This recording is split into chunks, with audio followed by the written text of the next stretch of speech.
Right, so there are the choices. So we're going to pass it over to the casters here to break down Solar Fleet versus Mercenary Coalition.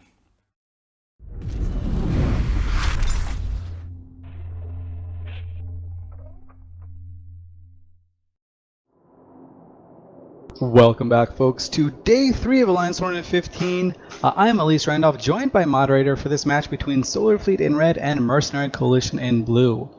Solar Fleet have come in at 0, and they haven't disappointed. Yintan was hoping for some crazy fits and crazy ships, and we've got Navy Megas for the second time today, with an Oneros for logistics, twin Vexor Navy issues, twin Vigilance for heavy tackle, a Vexor, and a Hound. They are undermanned. Moderator, what do MC have? Yeah, Mercenary Coalition have gone for the Balgorn Oneros Double Navy Harbinger. Double Harbinger because more Amarian battlecruisers are better. A Fleet Vigil. It's probably, I believe, the first time we've seen that, not only in the AT proper, but in the feeders as well. A pair of Nemesis and a Crucifier. Additionally, we see that Mercenary Coalition are in fact fielding their flagship Balgorn, piloted by Jen Mecken. Yeah, Mercenary Coalition have, interestingly enough, even with their flag Balgorn, brought everything at 50. Solar Fleet, meanwhile, have brought in all of their core ships at 0, with the Oneros and Twin Navy Vexors in at 30, and their lone Hound in at 50, potentially on bomb duty. Mercenary Coalition looks to have severely hard countered the Solar Fleet team, and Solar Fleet are probably going to lose their shoes, and they need them because they've got solar feet. Yeah, I don't know what exactly Solar Fleet can do. They're going to have to do some sort of a micro jump dive play to get on top of the Mercenary Coalition core, or have some excellent positional play. Mercenary Coalition definitely have the advantage, and already they've got tracking disruptors spread across the core ships, and they've webbed down the Navy Megathron with this officer-fit flag Balgorn, almost certainly to prevent the Navy Megathrons from getting on top of the Balgorn as Mercenary Coalition begins to kite away. Yeah, the reason that I said that MC did have a really hard counter to this Solar Fleet team is that the few things that Galente Rush setups are very weak against are webs, tracking disruptors, and newts. And Mercenary Coalition has a little bit of all that. Actually, a lot of all that with their flag Balgorn. Look at that massive control bar. It is all the way pegged. It is actually broken. It is off the side of the screen. But I mean, Solar Fleet do have a pretty massive attack bar. Let's see if they get to apply any of it. Yeah, we can see that the Balgorn has actually been caught by the Vigilant of Exxon, who is currently being primaried right now by Mercenary Coalition. And Mercenary Coalition are actually losing a Nemesis, but he's able to burn away and get out of that drone swarm that's on top of him. Can Solar Fleet actually swarm this Balgorn with all those drone and armor cores? I mean, the Solar Fleet really do have to get these Nemesis down. It's super important because those are glass cannons against their Megathron hulls. And these Megathron hulls, they don't appear to be structure tanked. They appear to be armor tanked. Obviously because they've got the Oneros for logistics and all damage mods in the lows. If these, I mean, I don't know. If these Megathrons get all up on this Balgorn, do you think they can break through it? Like, is that a thing that might happen here? If they have a way to get rid of the armor maintenance bots, maybe, but as they start losing this Vigilant damage and they start losing cores, I don't know how they can break through a flag Balgorn, but they'll be looking to try to prove the casting desk wrong, as many teams have been able to do so. Meanwhile, Mercenary Coalition are just plinking away at Solar Fleet support. The Vigilant by OMGX is going down. He's not going to be able to get reps off. Mercenary Coalition taking an interesting approach here, spreading the newts and the webs across the battleship core of Solar Fleet and letting the Oneros just, do his thing. He can get reps off, he can get newts off, he can go around the field. This Oneros is completely unencumbered right now, and when you take a flag Balgorn, part of the reason you take that is because you can get a 70-something kilometer web and just reach out and grab the Oneros right from the start. But MC doesn't need to do that, managed to take first blood. Vigilant down for the Solar Fleet side, and Mercenary Coalition seem really strong here. So one of the things I really like from the Mercenary Coalition side, and it looks like from what we can see that they had the heavy newts on the Vigilance, but they're putting the Nosses on the Navy Megathrons. And that's because with the Balgorn, you're not really going to be able to, with a single newt on each one, actually ever drain its capacitor reservoir fully, especially not after the introduction of capstick 3200s that were introduced a couple years ago. So as this Nemesis drops, they've been nossing the Navy Megathrons just to sustain the capacitor of the Balgorn. So really good spreading of E-War by this Mercenary Coalition flagship. Yep, and the MC Balgorn is surrounded by a massive swarm of maintenance spots. I don't think the Solar Fleet side has any smart bombs. If they do, I haven't seen them yet, so they can't really knock those out. And this Hound from System Brood War, I assume they took it just to deal with bombs. They have not yet utilized its bomb launcher to clear these rep bots. If they do, that might be a thing, but who really knows? And as I say that, MC decided that they don't need their rep bots around the Balgorn anymore. Potentially the Balgorn himself is going to start smart bombing a little bit and clear off some of the damage from the Vexor Navy issues. So the Visual Fleet issue of all the ships was able to run around the line of Solar Fleet ships, which have mostly been tackled or neutered off, and he got his web on top of the Oneros, which allowed the Navy Battlecruiser Corps to get on top and apply that excellent damage. Right now, though, Mercenary Coalition is having some difficulty sustaining their own Oneros. Yeah, their Oneros was momentarily caught for a little bit. He broke free, and as I said that the MC drones were leaving the Balgorn, they were going over to the Oneros. And the Oneros now has that drone swarm on him, and he is kind of afterburning or micro-warp driving away, outrunning his rep bots a little bit, but he's not controlled anymore. He is painted, but he's not webbed or controlled, and it doesn't appear to be in harm's way whatsoever, because these are Blaster Megathrons. So these Vexor Navy issues and this Vigilant will have to be able to do quite a bit of work to pin this Oneros down.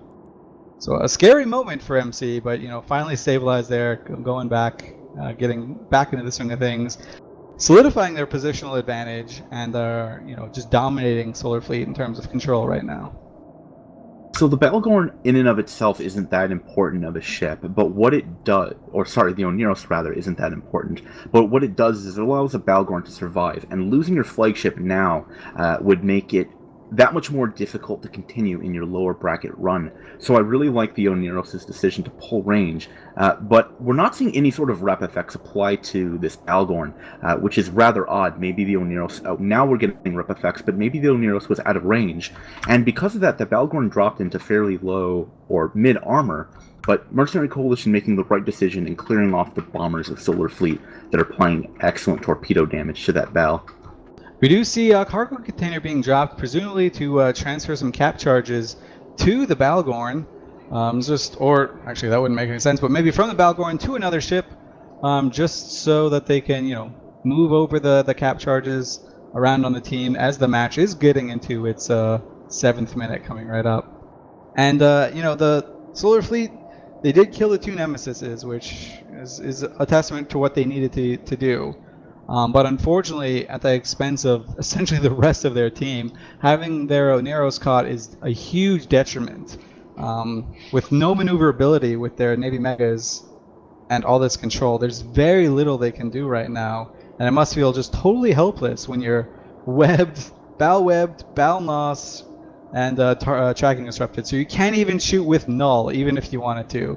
And we see MacTap just, slowly dying here, about to enter structure, probably throwing his keyboard at a wall right now, just because it's very, very frustrating when you take in a setup like this and run in to a Balgorn. But the Oneros 4 Mercenary Coalition does drop, and if I'm Solar Fleet right now, I try to go for a Scorched Earth, right? You realize that you don't really have any super meaningful chance of winning at this point, probably with the Navy Megathron being as low as it is. I go all in on that Balgorn, and I try to ruin Mercenary Coalition, but maybe they can pull out a win here, but going for another core ship. It's just going to be rather difficult getting Navy Megathrons that are webbed on top of another primary, leaving the sole long-range damage ships being those Vexor navies. So Artemis Albosa is dead in the Oneros for Mercenary Coalition. This means that, potentially this Balgorn could die. He's not going to be getting any reps. I was busy looking at the ship skins for the Mercenary Coalition side. They're all on the exoplanet skins, which is pretty cool. And while I was looking at skins, the Oneros died, just out of nowhere. Incredible swing that could happen here. There's only 2 minutes left. If this happened like a minute or so ago, that might have been very important. but it looks like they won't have enough time to shoot through this Balgorn. Though if they do, a huge morale loss for the MC side. They would still take the victory, potentially, but they would be losing their flagship. So we got 90 seconds to see if this flagship lifts. Yeah, so far Solar Fleet was trying to put their damage on Joshua Fortrain, but he was doing the correct thing and burning away. Right now we're seeing the drones stream across the field to try to catch him. At the same time, MacTap drops and Mercenary Coalition just be going further ahead, getting those 21 points off the board. Yeah, so Mercenary Coalition, their flag battle is probably fine. He's got a very good positioning. These Megathrons have been sucked from the very beginning of the match, so there's not much they can do cap-wise. They're going to be cap dry. Even with injectors, they're probably going to be done with them right about now because the match has gone for over 9 minutes, and they've been trying to burn straight through a Balgorn Web and Balgorn Nos. So feels bad to be in this Megalorn position. You got so close. You flirted with victory for a little bit, or at least flirted with a Ferric victory, but not quite enough is done. And I gotta say, props to these Vexor Navy issue pilots. They did basically all the work this entire match. Every ship that is dead is more or less dead because of these Vexor Navy issues and these Vigilant pilots. So, shout out to them, doing a lot of good work there. Unfortunately for Solar Fleet, they will be eliminated, and Mercenary Coalition, while shook, are still going to continue on in the losers bracket. Yeah, Solar Fleet was just really thirsty for any sort of capacitor. The Balgorn doing an excellent job at draining any of that. So as time is out, we're going to throw it to the thirstiest flirt we know, Pockney on the desk.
My brother gets off work at 4 o'clock and we're coming down here to kick some mother.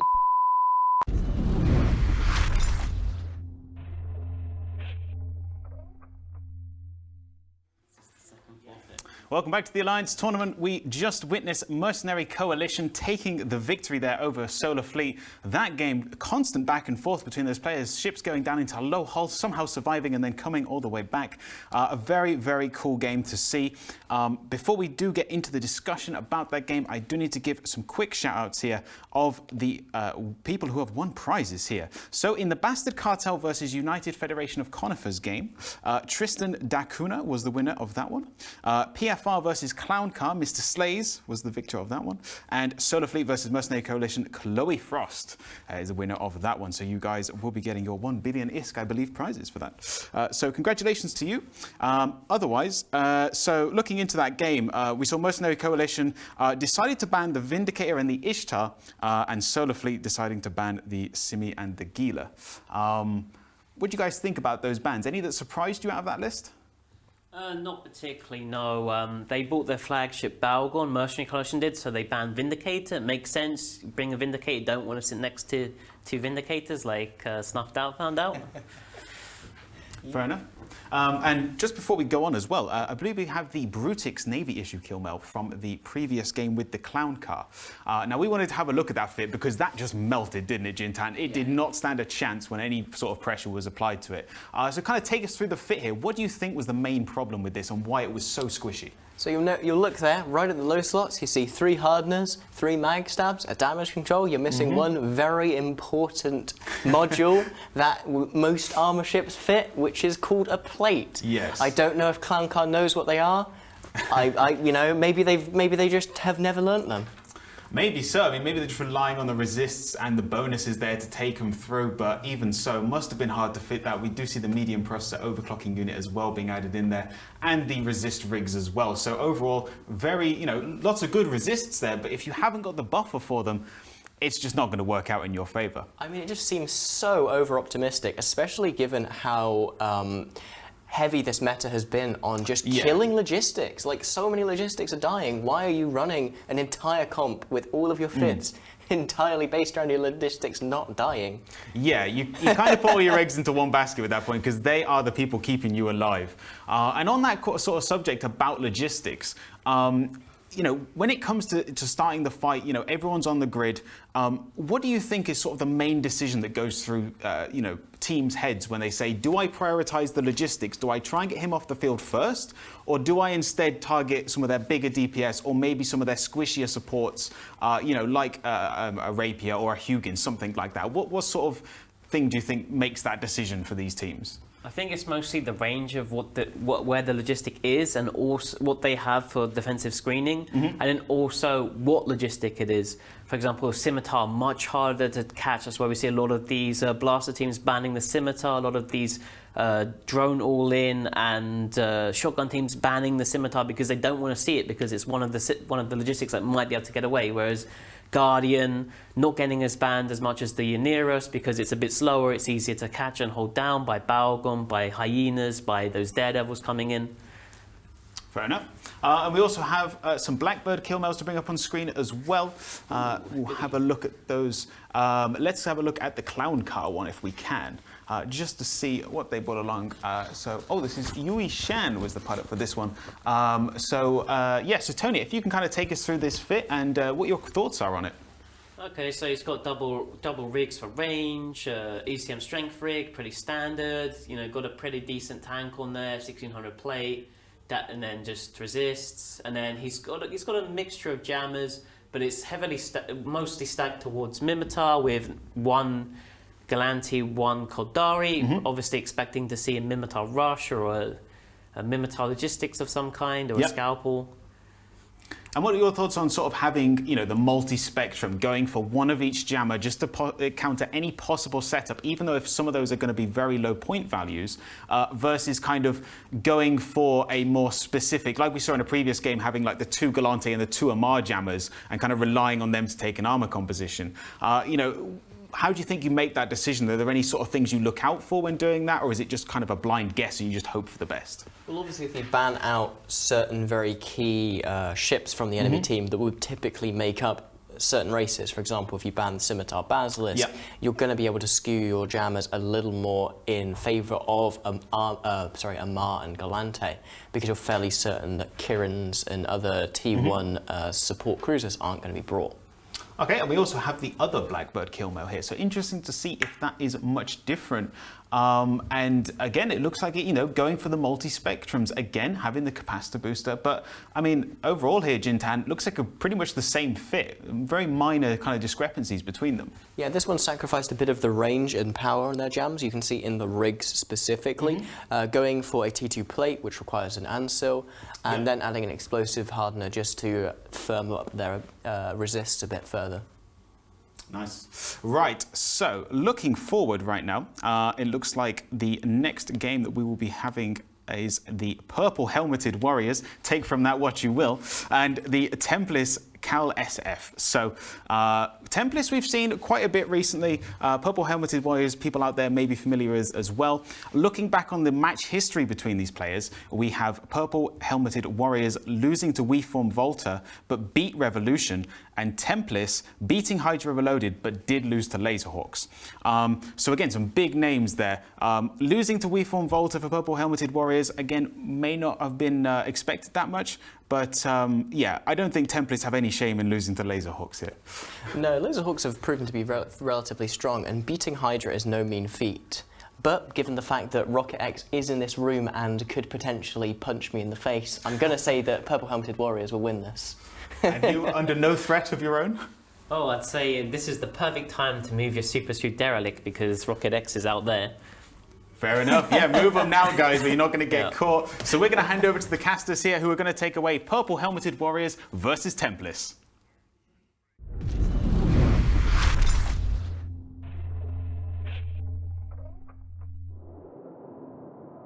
Welcome back. I'm Rain, and I'm joined by Ithaca, and we're going to be commentating Purple Helmeted Warriors versus